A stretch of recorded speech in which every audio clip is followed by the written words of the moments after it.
Good afternoon అండి. నిన్న మాకు రాయదుర్గం పోలీస్ స్టేషన్ నుంచి ఒక 0 ఎఫ్ఐఆర్ రావడం జరిగింది.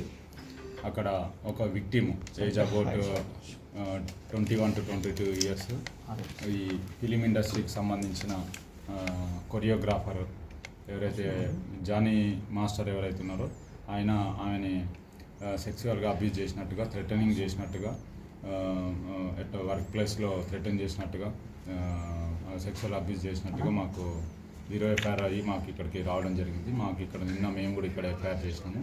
దాంట్లో ఇన్వెస్టిగేషన్ చేస్తున్నాము. యాజ్ పర్ ఇన్వెస్టిగేషన్ వచ్చిన ఎవిడెన్స్ని బట్టి ఫర్దర్గా ప్రొసీడ్ అవుతాము. దీంట్లో విక్టిమ్ ఎవరైతే ఉన్నారో విక్టిమ్ ఎగ్జామిన్ చేయాల్సి ఉంది, ఎవిడెన్స్ కలెక్ట్ చేయాల్సి ఉంది. As per evidence collected evidence further investigation proceed అవుతాము.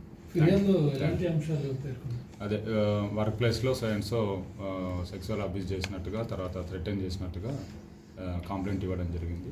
దాన్ని బేస్ చేసుకొని మేము ఇన్వెస్టిగేషన్ చేస్తాం. మీరు సంప్రదించే ప్రయత్నం చేస్తారా అటు జానీ మాస్టర్ కానీ, లేకపోతే యువతి స్టేట్మెంట్ ఏమైనా రికార్డ్ చేస్తాం? అది ఇన్వెస్టిగేషన్లో భాగంగా చేస్తాం. ముందుగా ఎవిడెన్స్ కలెక్ట్ చేసుకొని ఆ ఎవిడెన్స్ బేస్ చేసుకొని ఏముందో ఫర్దర్గా ప్రొసీడ్ అవుతాం.